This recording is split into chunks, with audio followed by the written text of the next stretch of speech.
Voici un autre petit vidéo sur les statistiques de CST secondaire 4. Un outil très important dans ce chapitre, c'est bien évidemment la moyenne. On apprend ça dès le primaire, mais on apprend juste la première méthode, celle où est-ce qu'il n'y a pas de petit tableau pour présenter les nombreux résultats.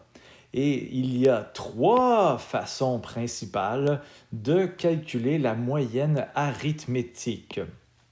Alors, la première méthode, c'est la méthode old school. Ça veut dire qu'il n'y a pas nécessairement de tableau. On a juste une distribution de données. Alors, on a des données. Il y en a 5.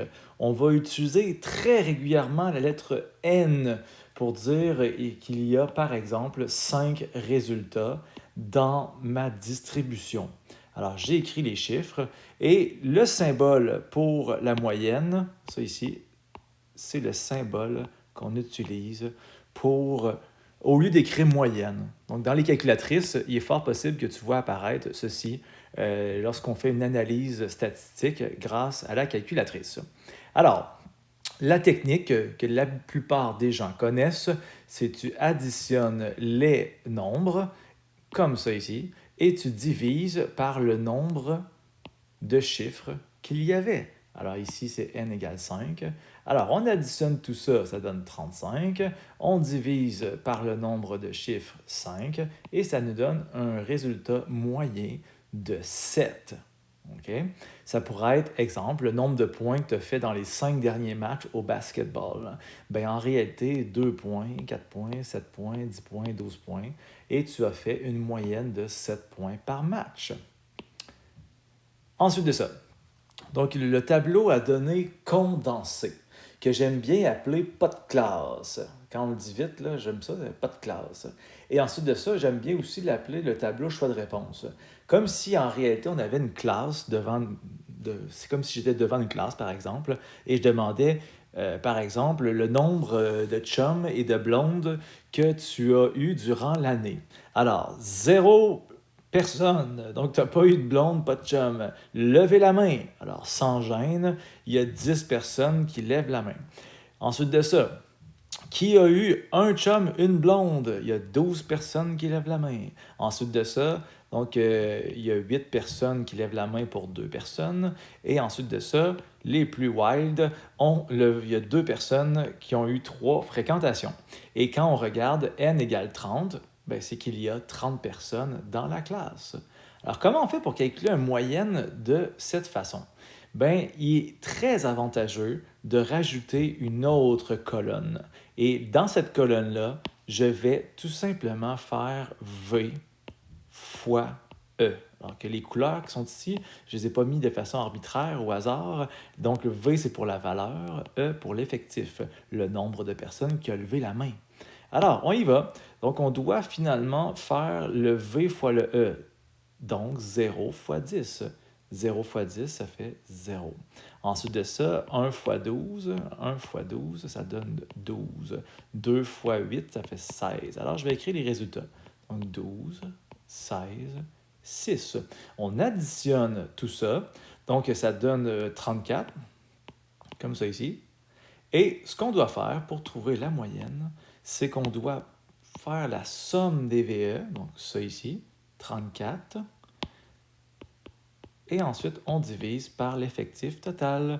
Donc, l'effectif total, bien sûr, c'est 30. Donc, je l'ai mis en évidence juste en dessous. Et on écrit 30 comme ça. Donc, 30. Et on fait le calcul avec la calculatrice. Ça donne 1, et des poussières. Ça va?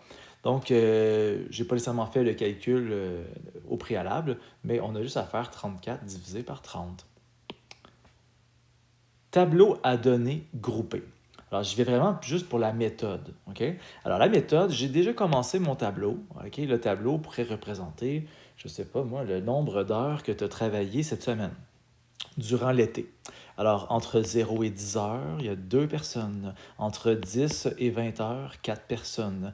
20 à 30 heures, 6 personnes, etc. Il y a une seule personne qui a travaillé plus de 40 heures, entre 40 et 50. Vous voyez les largeurs? Hein?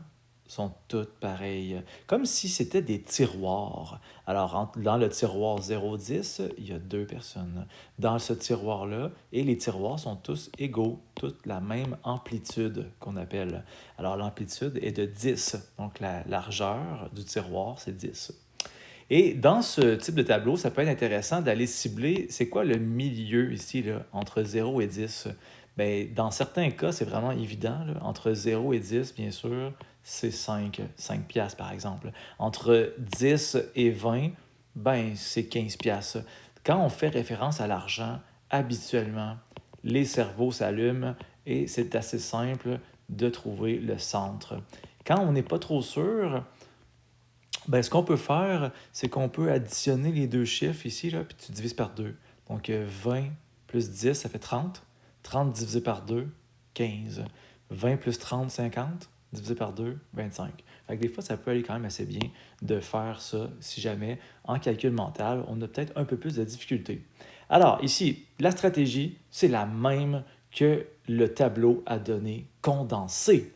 Ça veut dire que tu prends le milieu, donc ça ici, le 5, et tu multiplies avec le 2. Alors, bien sûr, ça va donner 10. OK? Ensuite de ça, 4 fois 15, ça fait 60. 6 fois 25, ça fait 150. 2 fois 35, 70. 1 fois 45, 45. Et quand on veut calculer la moyenne dans ce genre de tableau, tu dois additionner toutes les ME. Donc, tu dois additionner tout ça ensemble. Alors, ça nous donne un 5 comme ça ici. Alors, 12, 19, 3, 235. Et ce qu'on doit faire, tu prends ça ici, là, ça représente 235. Alors, je l'écris.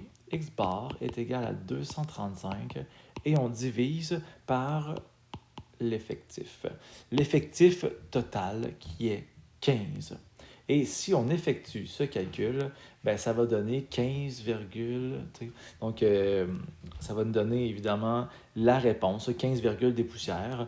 Donc tu effectues ce calcul sur la calculatrice et tu vas obtenir la moyenne.